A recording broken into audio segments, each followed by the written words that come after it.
The book, again, is the BFG, and it's chapter 5, the BFG. So this is going to be a good chapter. The giant picked up the trembling Sophie with one hand and carried her across the cave and put her on the table. Now he really is going to eat me, Sophie thought. The giant sat down and stared hard at Sophie. He had truly enormous ears. Each one was as big as the wheel of a truck, and he seemed to be able to move them inwards and outwards from his head as he wished. "I is hungry!" the giant boomed. He grinned, showing massive square feet. The teeth were very white and very square, and they sat in his mouth like huge slices of white bread. "Please don't eat me," Sophie stammered. The giant let out a bellow of laughter. "Just because I is a giant, you think I is a man-gobbling cannibal," he shouted. "You is about right. Giants is all cannibal and all murderful. And they does gobble up human beings. He is a giant country now. Giants is everywhere around. Out there us has the famous bone-crunching giant. Bone-crunching giant crunches up 2 whoopsie-woofly human beings for supper every night.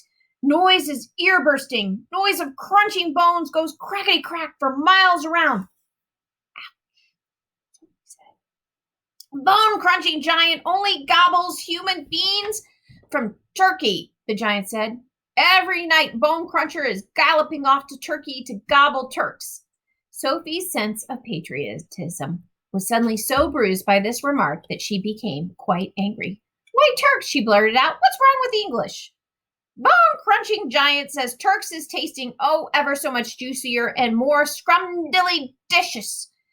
Bone Cruncher says Turkish human beings have a glamorously flavor. He says Turks from Turkey is tasting of turkey." "I suppose they would," Sophie said. "Of course they would," the giant shouted. "Every human beings is diddly and different. Some is scrumptious and some is ucky slush. Greeks is all full of ucky slush. No giant is eating Greeks ever." "Why not?" Sophie asked. "Greeks from Greece is all tasting greasy," the giant said.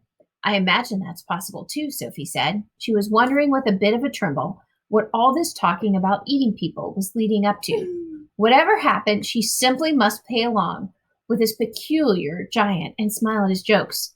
But were they jokes? Perhaps the great brute was just working up an appetite by talking about food.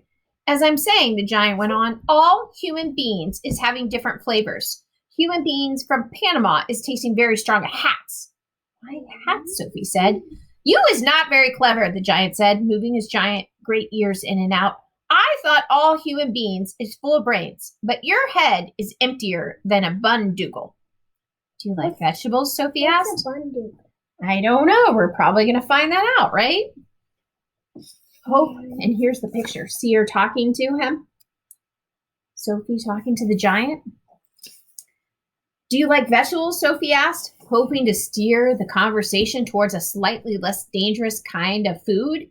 "You is trying to change the subject," the giant said sternly. "We is having an interesting babblement about the taste of the human being. The human being is not a vegetable." "Oh, but the bean is a vegetable," Sophie said. "Not the human being," the giant said. "The human being has 2 legs, and a vegetable has no legs at all." Sophie didn't argue anymore. The last thing she wanted to do was to make the giant cross. "The human being," the giant went on, "is coming in dillions of different flavors. For instance, human beings from Wales is tasting very wishy of fish. There is something very fishy about Wales." "You mean whales," Sophie said. "Wales is something quite different." "Wales is Wales," the giant said. "Don't gobble funk around with words. I will not now give you another example. Human beings from Jersey have a most disgustable woolly tickle on the tongue," the giant said.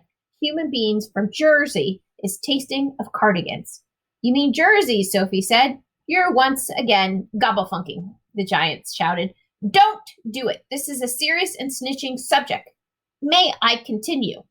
"Please do," Sophie said. "Danes from Denmark is tasting ever so much of dogs," the giant went on. "Of course," Sophie said. "They taste of Great Danes." "Wrong," cried the giant, slapping his thigh. "Danes from Denmark is tasting doggy because they is tasting of Labradors." See the picture of her talking to the giant? There you go. His ears are enormous. Then what do the people of Labrador taste of? Sophia asked. Danes, the giant cried triumphantly. Great Danes! Aren't you getting a bit mixed up? Sophie said. I is a very mixed up giant, the giant said, but I does do my best, and I is not as nearly mixed up as the other giants. I know one who gallops all the way to Wellington for his supper. Wellington, Sophie said. Where is Wellington? Your head is full of squash flies, the giant said. Wellington is in New Zealand. The human beings in Wellington have an especially scrumdiddly-delicious taste. So says the welly-eating giant. What do the people of Wellington taste of? Sophie asked. Boots. Of course, I should have known. Sophie decided that this conversation had now gone on long enough. If she was going to be eaten, she'd rather get it over and done with right away than be kept hanging around anymore. What sort of human beings do you eat? She asked, trembling. Me! Shouted the giant, his mighty voice making the glass jars rattle on their shelves. Me gobbling up human beings. This I never. The others, yes. All the other is gobbling them up every night, but not me. I is a freaky giant. I is a nice and jumbly giant. I is the only nice and jumbly giant in giant country. What? I is the big, friendly giant. I is the BFG. Big friendly giant. What is your name? My name is Sophie, Sophie said, hardly daring to believe the good news she had just heard.